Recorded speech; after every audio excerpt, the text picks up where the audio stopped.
como é que a gente aprende com erro se eu não falo do meu erro? Se eu tenho vergonha do meu erro? Então, como é que a gente cria um ambiente em que eu chego pro meu time, seja eu líder, seja eu, e diz, erramos. E tudo bem, mas agora olhar para a solução. A gente foca muito, errou, meu Deus, eu tenho medo de errar, não vai acontecer de novo, vou perder meu emprego. E aí...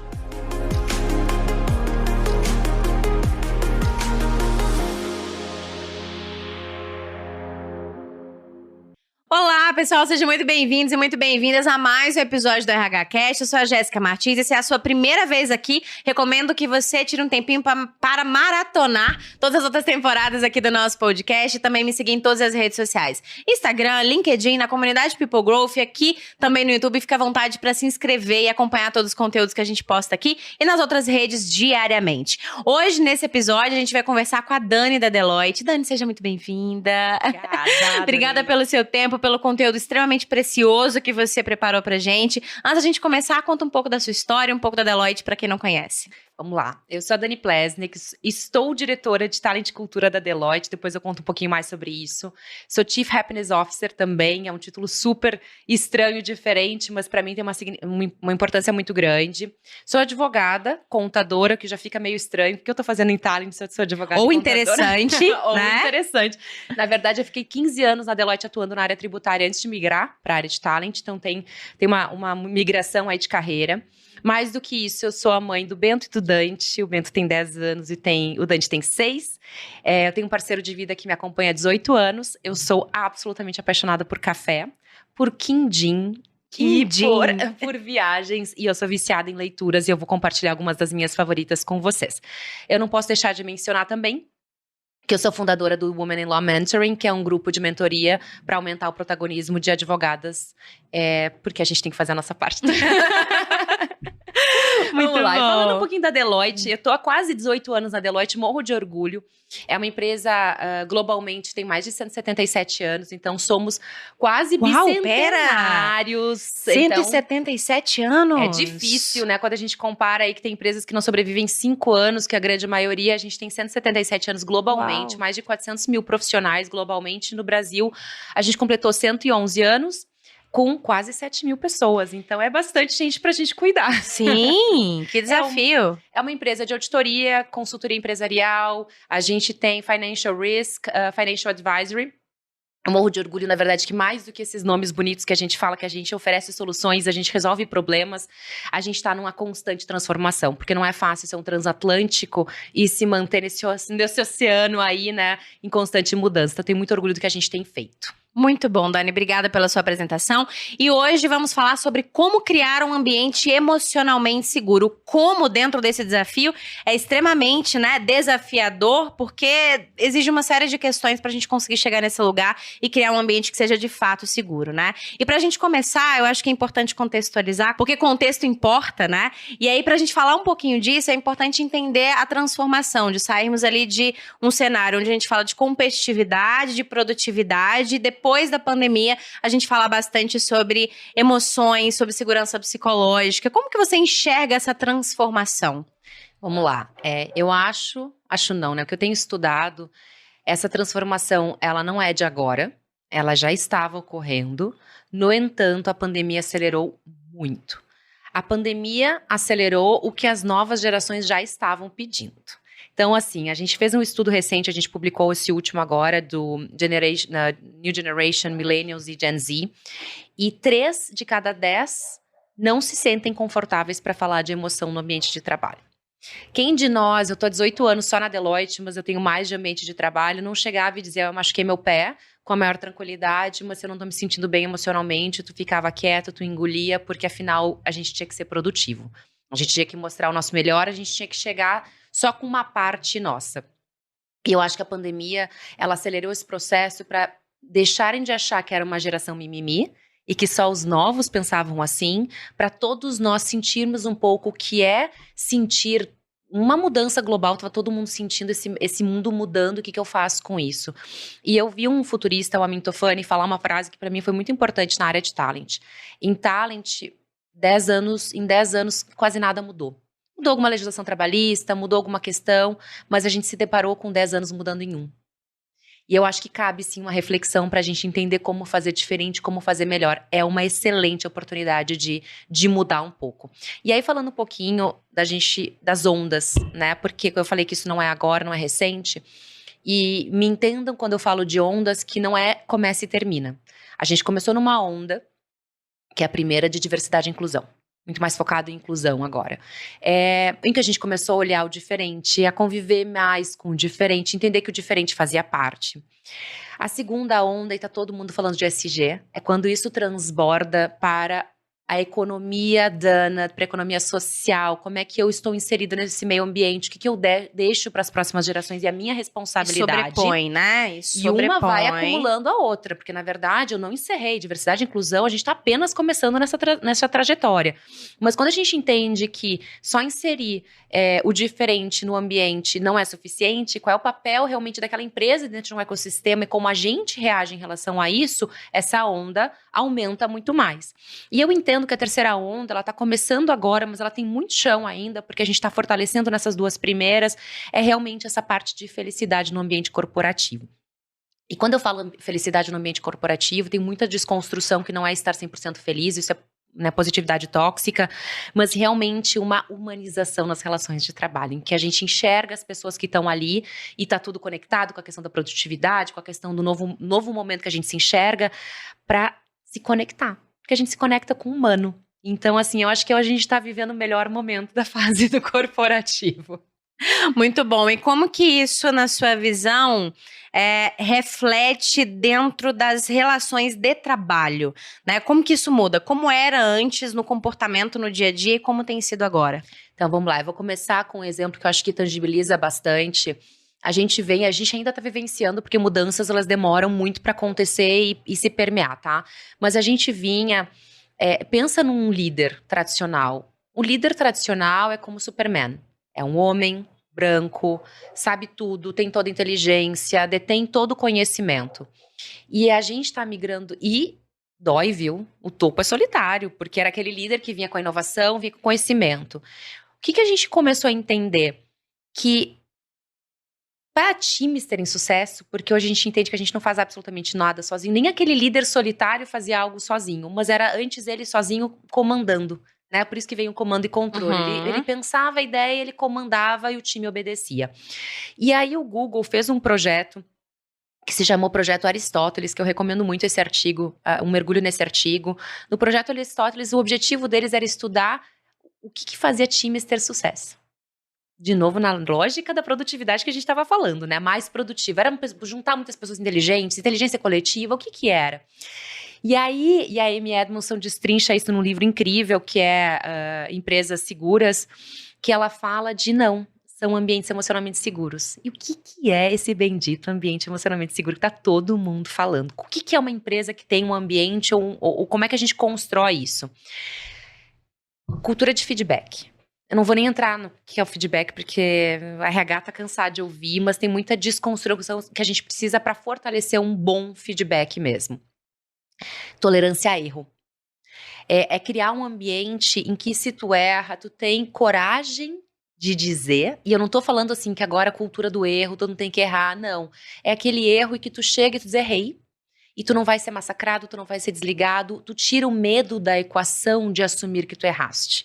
E aí tu começa a ter um foco em que o foco não é cometer os mesmos erros, por óbvio, porque ninguém gosta de cometer os mesmos erros, mas para que a gente cresça em cima dos erros dos outros e que isso seja compartilhado. Para errar precisa de metodologia? Porque até para errar eu penso que a gente tem que seguir um ciclo para aprender com o erro para não errar de novo, né?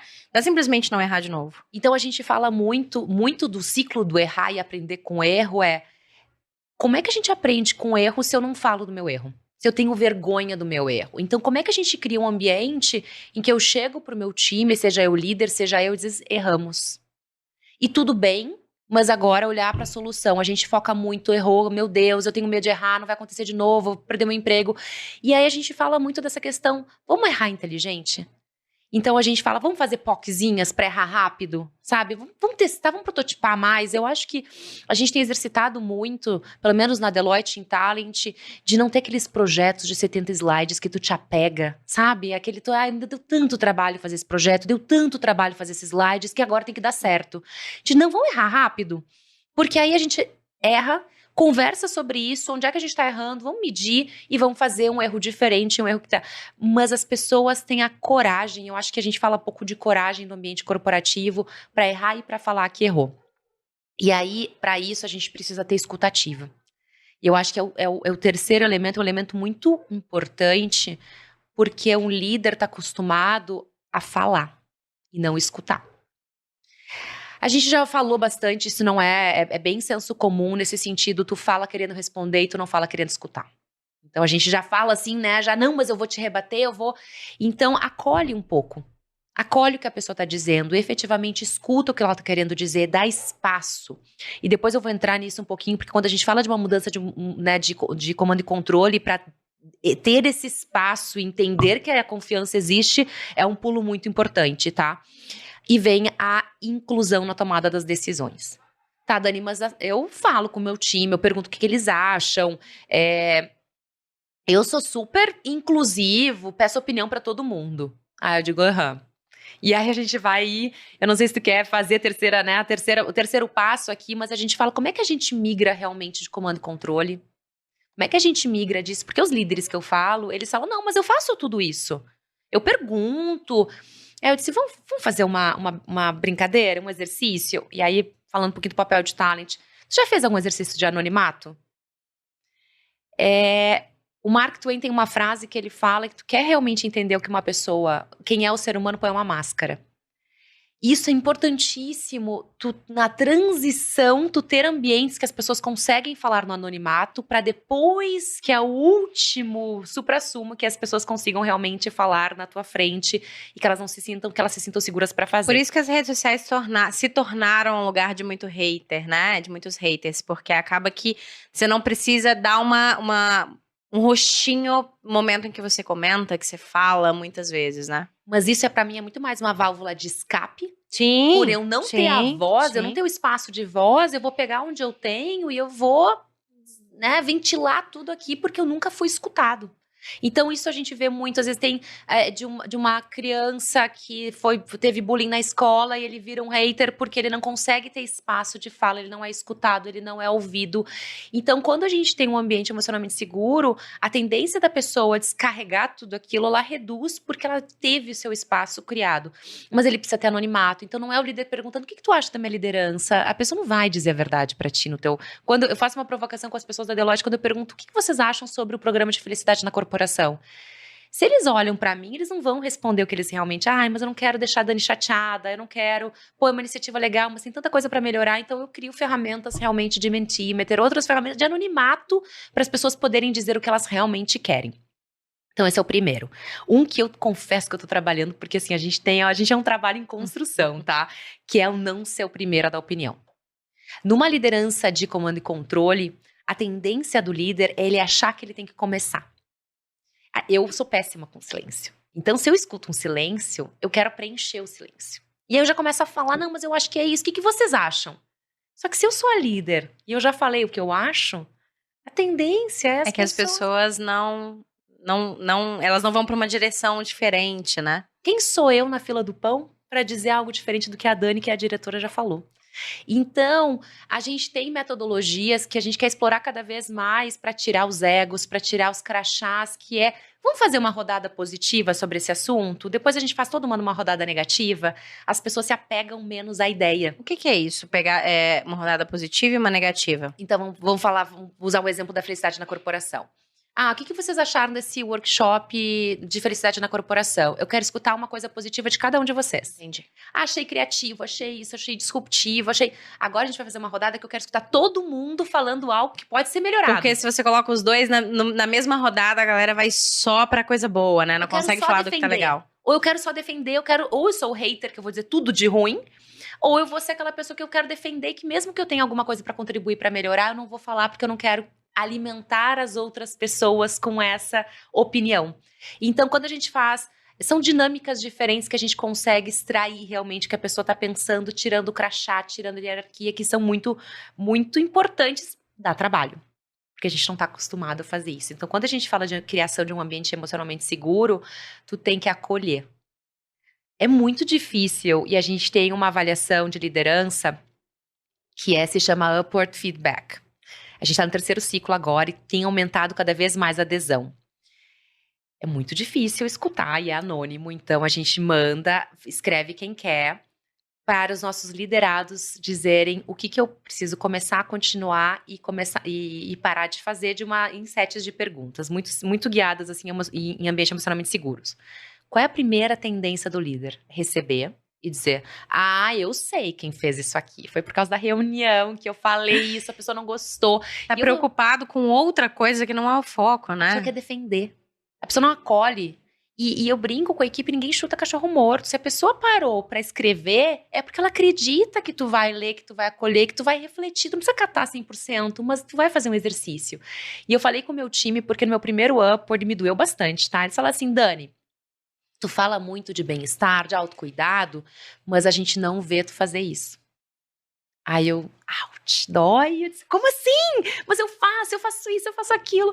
E eles, tu não faz exercício físico. E é ferramenta anônima? Anônima. Eu trabalhei numa startup que a gente fazia isso pessoalmente, você acredita? Olha, é um nível avançadíssimo. Nossa, era difícil, tá? Mas era é um nível avançadíssimo de segurança emocional em que tu tem realmente o conforto de dizer alguma coisa que o teu líder precisa melhorar e tu não achar que tu vai ser reprimido por isso. Que não vai ter uma consequência no dia seguinte. Então, a gente faz isso anônimo e eu falo pro time, aquilo que vocês me falaram que eu precisava começar exercício físico, fora a idade que bateu e fora meu filho reclamando pra mim. Então, foi um colegiado de pessoas me dizendo a mesma coisa. Eu acolhi, eu refleti. Eu disse, gente, eu nunca fiz exercício físico na minha vida. Porque a vida, né, é muito corrida, não dá tempo, eu não tenho tempo. Eu disse, não, eu vou priorizar isso na minha agenda. Não preciso ter tempo, vou priorizar. E aí, depois eu respondi pro meu time, eu disse, eu vou começar, eu tô fazendo exercício físico porque vocês me falaram que eu tinha que fazer. E aí, esse retorno que a gente dá pra equipe, eu te escutei, e eu refleti, e eu mudei, a equipe se sente acolhida, se sente isso é escutativa. Nossa, que legal, a gente falou isso pra Dani, a Dani escutou e a Dani mudou. Então, acho que aí a gente começa a criar um ambiente em que o time se sente confortável pra me comentar as coisas primeiro anônimo e depois na frente, né, no rosto, na cara. Mas a gente evolui como equipe quando a gente consegue falar as coisas que a gente pensa em prol do coletivo. E também se sente confortável de receber esse tipo de informação também, né? Vai saber que, olha, se alguma coisa estiver errada com o meu comportamento, com a minha entrega, né? Enfim, com algum relacionamento com alguém, vão me dizer, eu vou ter oportunidade de mudar, eu vou ter a oportunidade de comunicar que eu tô mudando, né? Então, do mesmo jeito que a liderança pode fazer isso, as pessoas se sentem confortáveis de entender que elas também podem estar nesse lugar, né? E isso é tão incrível, porque eu passei por uma situação, é uma construção com a equipe. Então eu falava, fiquem à vontade para me contar se vocês não estão bem. A equipe, Aí teve um dia, isso a gente é o líder achando que tá arrasando, né? Aí tu lê aquele livro de liderança, tu vai e acha que tá preparadíssima. Tu começa assim, vou seguir aqui. E aí eu peguei pro meu time e eu disse assim, a gente faz um check-in que a gente faz de 0 a 10 como a gente tá se sentindo. E teve um dia que eu botei 5. Nossa, a Dani não tá bem, a Dani tá compartilhando aquela desconstrução que eu falei do líder ser imbatível, sem, né, o líder sabe tudo, o líder não dói, o líder tá sempre impecável, sempre forte. E aí eu comuniquei pro time. E aí tem 2 momentos que eu falo com o time. Tem um momento que eu falo, que aconteceu há 2 semanas atrás de novo, porque a gente já tá num nível muito legal. Eu falei, eu não estou bem, eu vou manter na minha agenda só os eventos mais importantes. Eu não estou pronta para compartilhar com vocês o porquê, mas confiem em mim e eu conto com vocês. Na hora o time se mobilizou, a gente cancelou todos os calls que não eram relevantes, e aí a questão que às vezes a gente confunde, o fato de eu dizer pro meu time que eu não estava bem, eu não estou dizendo pro meu time que eles têm que cuidar de mim. Eu não estou transferindo a responsabilidade do time me ajudar. Porque tem muito disso, mas eu vou falar que não tá bem, aí a pessoa vai achar que eu tô pedindo, que é mimimi. Não, eu só pedi espaço. Aí o time me deu esse espaço, 3, 4 dias depois eu já tava bem melhor. Eu compartilhei a notícia, eu disse, faz toda a diferença. Eu não precisar forçar que eu tô bem na frente de vocês. E é a gente estabelecer a relação de confiança, que vocês saibam. E acolhimento, né? Quando vocês não tiverem, vocês podem fazer o mesmo. E isso se replica no time. Então, não é responsabilidade só do líder cuidar do time. Todos cuidam uns dos outros desde que a gente tenha uma comunicação aberta. Muito bom. Se eu pudesse resumir aqui, me corrija ou acrescente, quando a gente fala de características de empresas que são emocionalmente seguras, a gente está falando então de uma empresa que promove uma cultura de feedback, né, onde o feedback ele é possível, ele é livre, ele não é unilateral, né? As pessoas conseguem aproveitar, se transformar e conseguir comunicar isso. Um lugar onde a gente pode errar, o erro é acolhido, a gente aprende com isso, e depois erra de novo de um outro jeito. Uma empresa onde existe uma escuta ativa, uma escuta verdadeira.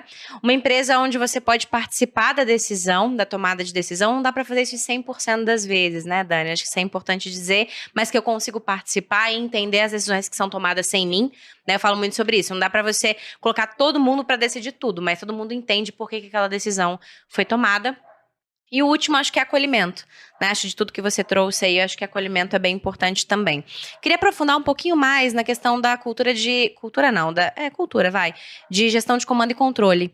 Né? Muitas empresas estão passando por uma transformação cultural que nada mais é de sair da cultura de comando e controle e tentar suavizar isso de alguma maneira. Só que encontram N dificuldades, N coisas que acontecem como obstáculo no meio do caminho que não nos deixa chegar nesse lugar e evoluir para isso. O que você pode trazer de dica para as pessoas que estão nos ouvindo de como que a gente transita entre uma cultura de comando e controle para uma cultura emocionalmente segura, horizontal?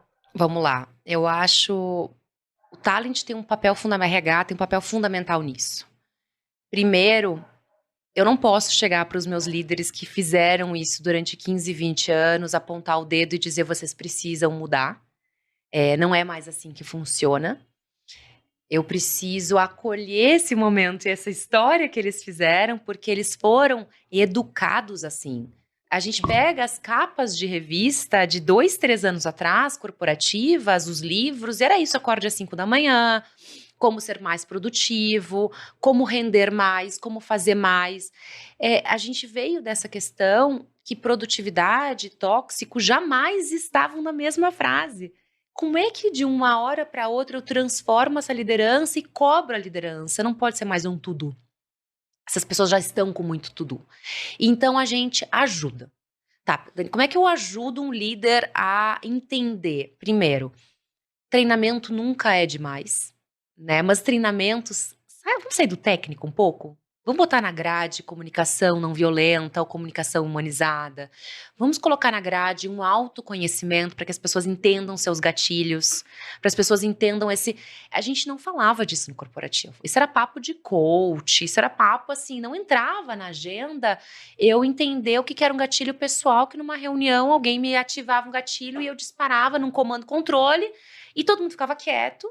E aí tu criava aquela cultura que o estagiário entrava no... Eu adoro estagiário porque tu sente muito da cultura de como um estagiário reage numa conversa que tem alguém com um crachá importante. Porque a tendência é o estagiário chegar e alguém cutucar e dizer, tu não pode falar, é o diretor que tá no call. Tu tá maluco? Então, assim, a gente começa a dizer como é que a gente consegue. E aí eu vou usar só um exemplo que eu acho que foi um momento de ambiente emocionalmente seguro e de transitar do comando e controle. Eu faço cafés virtuais na empresa. Desde março, e agora fazia semanalmente, agora eu faço mensalmente. Então, primeiro, trazer tópicos como agenda de RH, de falar de medo, de gratidão, de propósito, de... Gente, eu falei de tanta coisa já. Eu falei de vestimenta, e aí a gente fala, né, de autenticidade, de inclusão. Eu já falei de sonhos, enfim. A gente tirou tanta coisa do papel junto, foi muito, muito, muito rico. Isso com o time todo ou com o time de people? Eu convido a Deloitte inteira. Ah, ok. E olha que teve um dia que eu quase chorei de emoção, quando veio um sócio da firma que está, né, há 36 anos, e uma pessoa que entrou fazia 3 dias. E os dois... Então, geralmente eu faço uma introdução de 10, 15 minutinhos sobre o tópico que a gente escolhe, e os dois entraram no momento de fala exatamente igual. E ninguém chegou para essa pessoa que fazia 3 dias que estava na empresa e disse assim, tu não pode falar assim, porque ele é o sócio Master Blaster. Tu tá maluco de estar falando assim? É um ambiente em que pro sócio é um alívio tirar o crachá e poder falar o que ele pensa naquele contexto sobre aquele assunto e a pessoa ficar mais próxima daquele líder. Porque tu tira do pedestal, tu desce, o pedestal é cansativo, sabe? Tu quer trabalhar em equipe, tu quer ser eu brinco que vamos ser menos Super-Homem e mais Liga da Justiça. Então tu precisa criar esse ambiente de Liga da Justiça. Então, pra mim, o café virtual ou ambientes em que sai o crachá e que entra as pessoas, clube do livro, café virtual.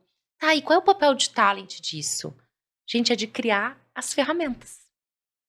E antes, nesse modelo de comando e controle, o talent, o RH tinha pouquíssimas. Eu tenho o benefício ABC, e ele tem que se aplicar. Gostou, gostou, não gostou, azar é teu. É o que a casa oferece. E aí a gente vai para um ambiente que fica muito mais desafiador e que entra diversidade e inclusão, entra que é olhar para essa gama de 7 mil pessoas e ficar pensando e perguntar o que é importante para vocês. Então a gente criou junto com o grupo, com o time de talent, um cardápio. Que é uma coisa que é super fácil de fazer. As empresas têm um monte de benefício, tem um monte de opções, café. A gente compilou tudo num cardápio. Porque isso aqui que eu escutava também, Dani, tem tanta coisa que eu me sinto sufocada, eu não consigo participar de nada. E angustiada, às vezes, de não conseguir aproveitar, né? Aquele fear of missing out, né? Eu tô perdendo, a empresa tá oferecendo um monte de coisa, eu não tô conseguindo fazer nada. E aí ficava mais machucada do que beneficiada. Aí eu falei, vamos fazer o seguinte, porque copiar é ótimo, né? Vamos pegar um cardápio. Quando tu vai no restaurante, eu confesso também, eu sou glutona, né? Malho pra comer agora. Mas a gente entra no restaurante, dá vontade de comer tudo, mas tu não come tudo. Naquele momento que tu olha pro cardápio, tu tem que fazer uma opção. Seja pelo dia, eu quero comer hoje mais saudável, eu quero comer hoje um pouquinho, né? Com mais fritura, eu quero fazer uma combinação, tu opta por um monte de coisa. Então, quando a gente organizou o nosso cardápio com o pilar mente, corpo e propósito, eu quero que as pessoas olhem para isso e dizer, será que meu físico tá bom? Talvez eu não vou ir pro físico se meu mental não estiver bem. Então, quem sabe eu começo uma terapia, ou eu começo uma meditação, ou eu começo alguma coisa que tá aqui. Eu tô numa crise e tem um 0800 que tu pode ligar. Você ajuda as pessoas a equilibrar, né? Porque não fica concentrado os benefícios só em corpo, só em mente, só em propósito. Você consegue enxergar o todo. Tu enxerga o todo. E aí, o que eu falo pra você? Tu não te conhece ainda? Porque a gente tem muita gente que nunca parou pra pensar o que eu gosto. Parece aquele filme da Julia Roberts que ela não sabe nem como ela gosta dos ovos, porque ela sempre come os ovos, né? Que o parceiro opta. Ela se dá uma conta de como é que eu gosto dos meus ovos agora que eu tô sozinha. A pessoa olha pro cardápio, tu não sabe o que tu quer, experimenta.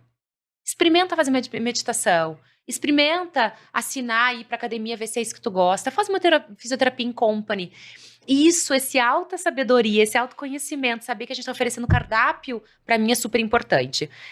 Outra coisa, ajudar e pegar na mão realmente. Então, por exemplo, felicidade na corporação, que essas oficinas que a gente faz, a gente está colocando na agenda. A pessoa não faz isso da meia-noite às 6. Ela faz isso no período do trabalho, porque a gente quer que ela entenda que aquele período a gente está colocando na agenda, porque para a gente é importante que ela dedique, se ela quiser, porque tudo é opcional, participa, cria conexão, conhece as pessoas, entenda quem tá ali. E aí vai ter gente que não tem, né, não tem o crachá, e para mim isso aqui que foi mais incrível, quando eu participei, eu participo sempre que possível, a gente não conhece as pessoas que a gente trabalha. Tem pessoas que tu tá ao lado há 10 anos e que tu conhece, sabe, tem filho, tu sabe assim, mas tu sabe a superfície da superfície. Ai, Dani, mas eu tô aqui pra trabalhar, não tô aqui pra fazer amigo. Não é uma frase que a gente escuta tanto? Muito. Só que ao mesmo tempo, o conhecer a pessoa um pouco mais a fundo, conhecer a história, tu te torna um líder muito melhor. Porque quando eu fui conhecendo o que move aquela pessoa, o que move a pessoa é o dinheiro, ela quer uma carreira rápida ou ela quer ter um equilíbrio maior? Ela é uma pessoa de desenvolvimento ou ela é uma pessoa que gosta de ser muito mais técnica? Eu consigo montar uma equipe muito mais coesa. Então, me ajudou a ser uma melhor líder, conhecer melhor as pessoas com quem eu trabalho. E a gente não precisa ficar super amigo, apesar da gente encontrar vários amigos no caminho, e fica muito mais legal trabalhar com pessoas que tu gosta, admira, respeita e que tu quer estar com. Mas a gente ganha muito. Então, quando a gente fala de transformação da liderança, eu escutei muito tempo que a gente tinha que separar. Separa da executiva, mas tu é diretora, tu não pode compartilhar. Meu marido mesmo, ele causa estranhamento nele quando eu digo, não, porque o Bento, porque o Dante, porque eu fiz isso, porque a gente foi viajar, Por que tu compartilha tanto da tua vida pessoal? Tu tá no trabalho. Eu falei, meu amor, Senta aqui, vamos conversar. porque já não tem mais esse portal. A gente tá quebrando esse portal. Porque se eu não tô bem porque eu tô em semanas de prova do meu filho, eu não vou conseguir trabalhar bem.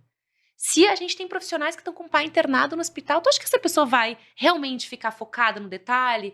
E se eu sei disso, eu consigo, inclusive, minimizar risco, não dando algo extremamente sensível, se eu não consigo fazer com que a pessoa se ausente totalmente, se ela pede para não se ausentar, porque ela quer usar também, estar ali para se distrair um pouco. Eu digo, quem sabe a gente deixa isso de lado e tu foca nisso? O trabalho, os erros ficam menores. Então, assim, eu acho que a gente tem muito a ganhar quando a gente quebra esse portal e as pessoas se sentem incluídas. É muito desgastante o ir para o portal. O se colocar aquela taier, usar, eu não sou assim, eu não sou, mas eu preciso ser. Essa energia... Não é sustentável, né? Essa energia, ela precisa ser alocada no lugar certo. A gente tem muito trabalho para fazer, muita transformação. Vamos botar a energia no lugar certo. Muito bom. Vamos falar um pouquinho sobre senso de pertencimento, né? Quando nós conversamos, você trouxe muita reflexão de que se sentir parte também tem relação com construir um ambiente saudável, ter um ambiente saudável. Só que é um grande desafio para RH, para a liderança, para a empresa, fazer com que todos se sintam pertencentes àqueles ambientes que muitas vezes é extremamente é cheio, né? Cheio de gente, né? Fazer isso com 5 pessoas é uma coisa, fazer isso dentro de um cenário de 50 mil pessoas, como é que eu vou me sentir parte de um ambiente de 50 mil pessoas? Eu acabei de entrevistar uma pessoa de uma empresa onde tem 300 mil pessoas. Então, assim, como que eu vou me sentir parte disso, né? Como que a gente lida com esse desafio hoje? Eu acho incrível, porque a gente cada vez mais... Então, eu comecei a fazer essa aula de spinning. E eu fiquei pensando, eu era aquela que dizia que eu não entendia o ser humano que ia pra academia no domingo. Eu não entendia. Eu comecei pra academia no domingo. Porque é quando dá, é porque eu tenho minha metinha de 4. O que me faz ir pra academia no domingo? Eu tenho uma energia tão legal das pessoas que estão lá. E aí a gente lê, né, a questão de tribo. Eu falo tribo... a gente está acostumado a conviver com mais profundidade com 150 pessoas. Isso é da nossa, né, do histórico de ser humano. Ali é a tribo em que não interessa se é uma médica, se é uma executiva, se é uma estudante. A gente tá juntas. É a ideia da comunidade também, né? Comunidade, tribo, pra mim, ela tem o mesmo significado. Eu pertenço àquele grupo. Aí a gente celebrou o aniversário de uma das pessoas que tava lá. A gente montou. Eu vou pra lá não só pra malhar. Eu vou lá pra ver, pra celebrar, eu brinco, pra suar juntas, pra vibrar juntas, independente do título, do cargo, de quem eu sou, né, na carreira, o que eu exerço. Isso se aplica muito no corporativo. Por quê? Porque eu consigo, e a gente tem 8 pilares, que na nossa estratégia Win, que é de inclusão, a gente tem 8 pilares. E eu vi transformações tão sensacionais. Eu participo do pilar de LGBTQIP+, em que ali eu encontro pessoas que pensam parecido ou diferente, mas que a gente tem alguma coisa em comum. E é um espaço em que eu, de Dani de Talent, não tenho a responsabilidade de conectar e de conhecer todo mundo, porque a dificuldade dos 7.000 é como é que eu conheço todo mundo e crio essa conexão de todo mundo. Quando a gente se dá conta que não é minha responsabilidade fazer isso, minha responsabilidade no máximo é criar os ambientes para que as pessoas se encontrem, é incrível. Então a gente tem Clube do Livro, a gente tem esses grupos que a gente compartilha os propósitos. Então, eu quero aumentar o protagonismo de mulheres. Eu me junto a esse. Vamos fazer um clube do livro nosso? Que livro tu tá lendo? O que tu tá fazendo? Como é que tá funcionando aí? Aí uma pessoa júnior fala com uma sócia e diz, nossa, tu é gente como a gente? Sim, eu sou, né? Eu tenho vida, eu tenho marido. Eu brinco com a galera que eu limpo meu banheiro, não tem ninguém pra me ajudar em casa. E a galera, Dani, sério? Eu digo, sim. Daí eu fico escutando o livro, eu penso, olha, tu quebra. E aí as pessoas, nossa, que mop que tu usa pra limpar? Então, assim, tu fica tão próximo e tão pertencente que daqui a pouco tu tá trocando desde dicas de como é que tu limpa a tua casa e o sentimento de, nossa, eu pertenço a isso aqui.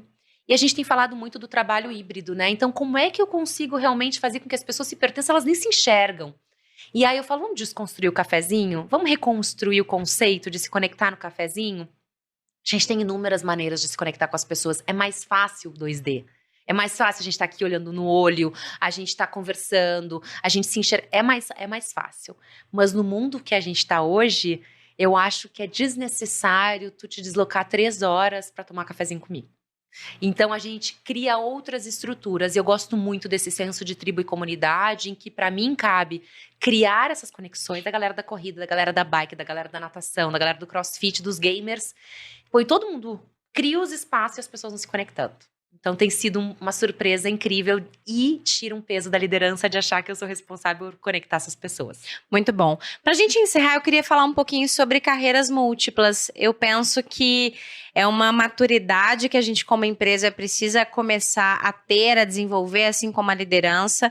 Do mesmo modo que eu acho que a gente vai evoluir para isso, e isso vai fazer parte de um cenário de uma empresa emocionalmente saudável, segura, e que pode falar que eu quero ter mais de uma carreira, quero trabalhar com mais de uma coisa, quero prestar serviço para você e para outras empresas. Eu acho que poder falar disso também é uma construção de uma empresa emocionalmente saudável, né, e segura para trabalhar. E é super importante isso, porque a partir do momento que tu entende que as pessoas têm desejos diferentes, se tu enxerga a pessoa como um ser humano, tu diz assim, como assim o sonho dela não é ficar aqui pro resto da vida? Porque as empresas têm isso. Não, o sonho dessa pessoa é chegar ao topo, que nem eu.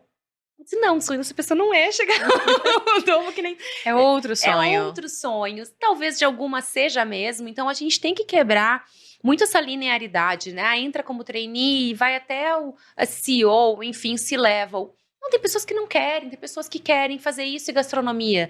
Tem pessoas que querem fazer o projeto, elas estão vinculadas no projeto. E a gente tem falado, começando a falar, acho que como o mercado da gig economy, que no Brasil a gente tem uma situação muito crítica, que tem muitas pessoas que fazem gig economy não por opção, né? Que são pessoas que são trabalhos esporádicos. O que é gig economy? Conta pra gente. Então vamos lá, gig economy é um trabalho sem uma relação formal. Eu me conecto por algumas coisas em algumas circunstâncias. Eu vou dar um exemplo que é muito tangível, que é a questão de Uber, por exemplo, né? Aplicativos de corrida ou aplicativos de entrega de comida.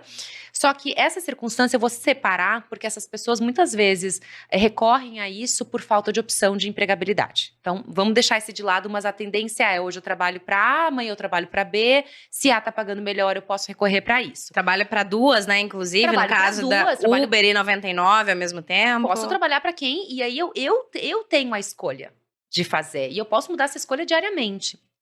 Migrando para um ambiente que a gente está numa disputa de talentos de tech. E aí a pessoa diz assim, eu não quero só trabalhar para ti. Ou eu quero ser um nativo digital, eu quero trabalhar de qualquer lugar do mundo. E uma hora agora eu vou parar, vou viajar. E então eu não quero ter que trabalhar das 8 às 5. Só que isso dá um bug na nossa cabeça corporativa. E já tá acontecendo, tá? Que a quantidade de lideranças que eu vejo falando assim, eu tenho uma pessoa na área de tecnologia, mas eu tô suspeitando que ela não tá trabalhando só pra mim, né? E aí ela fica incomodada, mas ao mesmo tempo tem uma pessoa do outro lado trabalhando pra 2, 3 pessoas. E a gente diz assim, então vamos focar menos. E aí tem uma expressão que é meio chula, mas vamos lá, em horas bunda cadeira. E mais em resultado, em mais performance, e mais... O que a pessoa tá te entregando? Tu tá pagando algo que tu entende que é justo pelo que ela tá te entregando? Então tá tudo certo. É claro que a gente tem um monte de legislação, a gente tem compliance, a gente tem sensibilidade de dados, informações. Então, respeitando isso, e isso é uma coisa que a gente vai ter que enfrentar. Então não adianta dizer, mas ele não pode porque ele assinou um contrato comigo... Tudo bem, então assina, entenda, mas vamos começar a repensar como a gente estrutura o nosso trabalho e que tipo de trabalho que talvez não seja tão sensível que tu possa realmente abrir. Há um tempo atrás eu escutei, não vou lembrar, tem uns anos até, surpreendentemente tem alguns anos, mas a pessoa falou assim, olha, o meu trabalho é reestruturar empresas. E quando eu assino esse contrato, eu falo, olha, tem início, meio e fim. Eu vou fazer isso em 2 anos. Em 2 anos eu tô fora, eu tô em outra empresa. Se eu não conseguir cumprir nesse período, alguma coisa aconteceu, sinto muito, bola pra frente. Você acha que dentro desse contexto, isso pode se tornar comum e mais produtivo? Olha, eu tô entrando na sua empresa pra fazer isso neste tempo e eu vou te entregar isso aqui nesse tempo. É uma linha de raciocínio? Casa essa, então vamos lá, vamos juntar porque não tem uma fórmula só, tá? Pega a gig economy acontecendo, que mercados ou sub ou hiper, tá, de procura. Tu pega essa mentalidade que eu não quero ficar aqui pra sempre, eu tenho um objetivo e eu vou fazer esse objetivo, eu vou embora. E tu pega um grupo de millennials que já vem com esse mindset que não é nem eu vou aprender algo aqui e eu quero aprender outra coisa em outra empresa. E aí qual é o meu desafio? Será que tu precisa ir pra outra empresa pra aprender algo novo? E aí vira a minha, porque se eles já chegam querendo sair... E eu vou ser bem sincera, quando eu tinha... Faz 18 anos, na minha entrevista, então é novo, mas não é novo, tá? É que a gente demora mais para executar e os números viram estatística de uma maneira mais representativa quando vira cultura mais ampla. Mas eu me lembro, quando eu fiz a minha entrevista, 18 anos atrás, eu falei assim, não, eu quero ficar. Eu vim do escritório de Porto Alegre, 2 anos aqui, aí eu quero ir pro escritório de São Paulo, aí eu quero ir trabalhar na Deloitte ao redor do mundo. As pessoas assim... Tem certeza? Porque 2 anos tu não começou nem a te pagar né? De onde tu tá conhecendo e entregando, enfim. Só que eu tô há 18 anos porque eu fui encontrando experiências, desafios, espaços para crescer no mesmo ambiente corporativo. Então, como eu, ambiente corporativo, transformo a jornada e a experiência, porque antes a gente não fazia isso.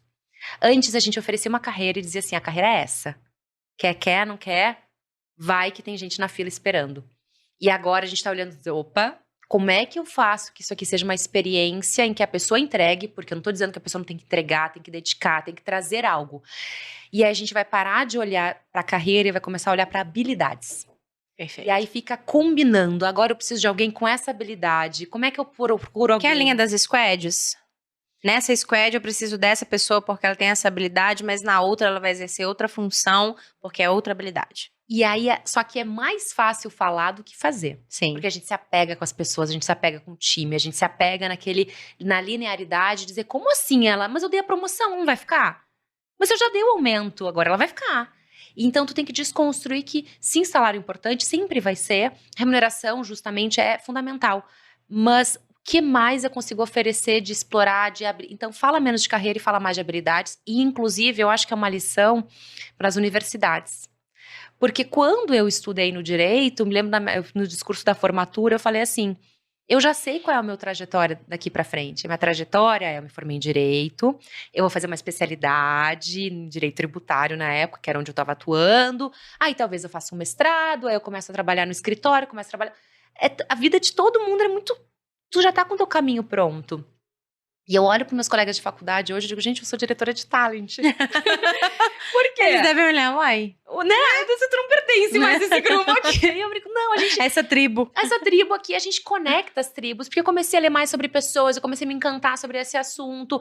Então, quando tu começa a criar, que eu brinco, né, dots, é isso, que habilidades que eu fui desenvolvendo ao longo da minha carreira, que não estavam só na linha, e que estavam ao redor, e que eu fui conectando a ponto de 18 anos depois, ou 15 anos depois, eu migrar de carreira sem dor, sem sofrimento. E trago aquela experiência da Dani tributarista, que mudava a legislação todo dia, para o cenário da Dani como talent. E aí eu te digo, eu não sei o que vem pela frente. E essa é uma delícia, né? A gente entender que ninguém vai definir a carreira por mim, porque o que é a carreira hoje em dia?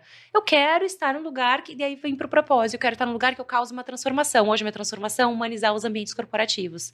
Mas eu não era há 10 anos atrás, porque eu não sabia nem humanizar o ambiente corporativo. O que eu tô falando? Então, acho que a gente vai também se desafiando a entender o que a gente quer e onde é que a gente vai encontrar um lugar que a gente possa exercer isso.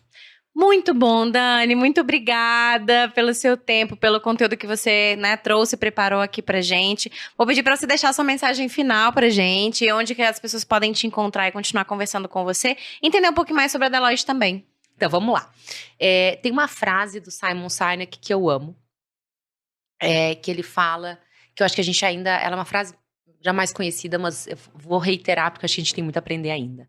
100% dos clientes são pessoas. 100% das empresas são pessoas. Se tu não entende de pessoas, tu não entende de negócios. A gente ainda fala muito de negócio e pouco de gente. Então, acho que quando a gente começa a colocar as pessoas efetivamente, não só no discurso, mas na prática, no centro, a gente vai ter realmente um ambiente mais humanizado. Então, vou fechar com isso. Quero complementar antes de você falar sobre onde te encontra. Thiago Brunet fala muito sobre isso também. Escreveu, inclusive, o livro Especialista em Pessoas. E fala por que é que não ensinam a gente na escola a lidar com pessoas. Se tudo é sobre gente. Ensina matemática, ensina português, ensina física, química, coisas que a gente nem vai usar, mas sobre pessoas ninguém ensina a gente. Então, amém que as escolas mudem também. É isso. Já tá tarde. E aí, se gostou do papo, quer saber um pouco mais, eu compartilho bastante. Eu escrevo meus devaneios no LinkedIn. Pode me procurar como Dani Plesnik, P de pato, L-E-S-N-I-K. Meu sobrenome é um pouco diferente. Ou no Instagram também. O Instagram é meu, mas eu compartilho um pouco de tudo que eu tô fazendo, as minhas paixões. E na Deloitte, claro, se gostou e quer entender um pouco mais, eu não ia deixar passar. Não pode. Quer se juntar, quer mandar currículo, quer se juntar e entender o que a gente está fazendo, fazer parte da nossa tribo, procura no site da Deloitte.com.br, tem uma parte só de carreiras e vai ser um prazer trocar com você. Muito bom, novamente, muito obrigada. Pessoal, muito obrigada. Antes da gente encerrar, tem que te dar o presente, gente. Eu não sei o que tá acontecendo, eu tô esquecendo. Da parte mais legal, né? Que é dar o presentinho. Esse aí é o cartãozinho da Suaia, de benefício. Você pode investir o seu dinheirinho em 7 categorias diferentes e um presentinho meu que diz a minha história já inspirou alguém. Que coisa maravilhosa. Pelo menos uma pessoa será certamente inspirada por você e várias outras pessoas, com toda certeza. Obrigada. Você adora brindes, né? Você tava contando. Eu tava falando que, assim, na minha lista de 100 coisas que me fazem feliz, me provocam. Você tem uma lista? Eu tenho uma lista De gigante. 100 coisas? Outro podcast. Nossa Senhora! Está primeiro Bebê Café. Então eu amo, isso aqui vai ser super O quindim tá aonde? O quindim tá nessa lista. Tá na lista? O quindim, pastel de Belém, tem a lista, gente, metade é comida. Mas eu sou pirada por brinde. Então, assim, muito obrigada. Você já ganhou 2 coisinhas aí, ó, pra você guardar, pra você usar. Novamente, muito obrigada. Pessoal, muito obrigada. Até o próximo episódio. Tchau, tchau. Tchau.